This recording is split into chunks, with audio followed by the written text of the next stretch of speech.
Hello beautiful people, welcome back to my channel. I'm Priyanka and we're back again with another important video.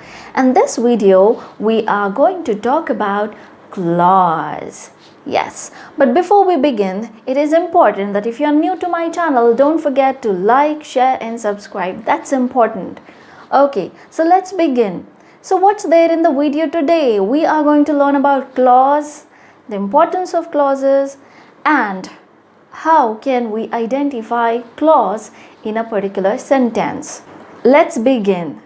So let me make it more easier for you by bringing up this example and breaking it down so that we can understand clause in a better way. Let's check this example. He is a man of wisdom. Well, if I ask you what's a phrase in this particular sentence, what is your answer? You will say of wisdom? Well, you're right if you said that. But this is a simple sentence where we have one clause. Let's check another example which is nowhere different from the meaning of this particular sentence but has been written in a different style. Let's check this. He is a man who possesses wisdom. Now, my dear darlings, you have to understand this, that there is no difference in meaning from the first sentence and in the second. There is no difference in the meaning, but only the style and the way of writing it has changed. Now here in the second sentence, we have to focus. Why? Because in this particular sentence, we have got parts, two parts. As you can see it on your screen, the first part is, he is a man.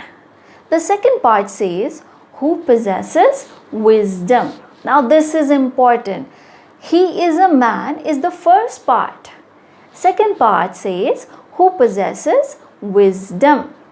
Now here, why it is important and why am I repeating it again and again? Because both the parts are actually the part of the whole sentence.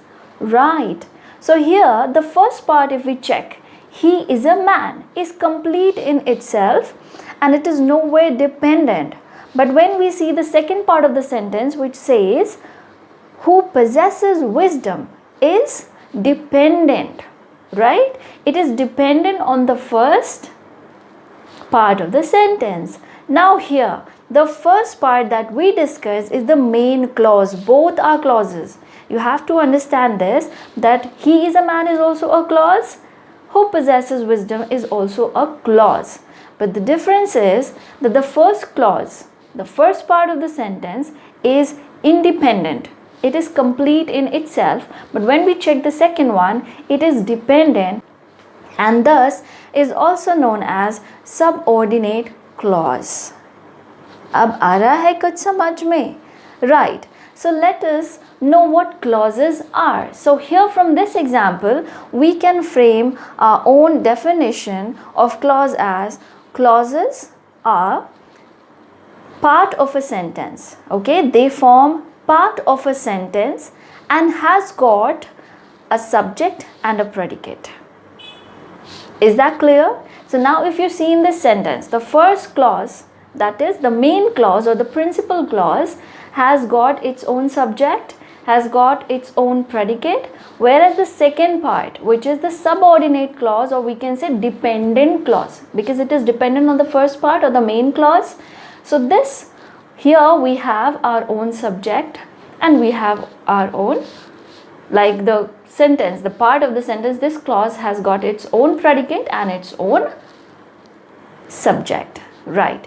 So clauses are nothing but they are the part of a sentence where they have got their own subject and predicate. That's it. There's nothing very serious and very confusing about clauses. There's nothing so hard about it that you have to mug it all the time.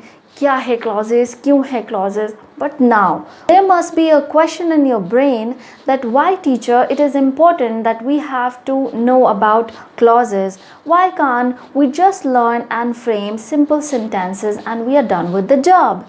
Well, I would say that's a very good question. But here, I will give you an answer that is going to satisfy all your queries. So here's the answer for it. Clauses are important because they give us tremendous power to construct sentences and express our thoughts into various forms, and they also help us to introduce style and freshness in our writing. That's important. Now let us check these examples which are going to make it easier for you to know the clauses, and then we have 2 or 3 questions for you. So after completing this, you have to solve those questions where I will be asking you to pick out the clauses. So let us continue with the examples. We should live where the climate is good. The above sentence consists of 2 parts. First, we should live. Second, where the climate is good. Each part contains a subject and a predicate of its own. Each part is therefore a clause. We should live makes good sense by itself and hence may stand by itself as a complete sentence, therefore called as principal or main clause. The second part of the sentence, where the climate is good, cannot stand by itself and make good sense. It is dependent on the clause we should live. Therefore, it is called a dependent or subordinate clause.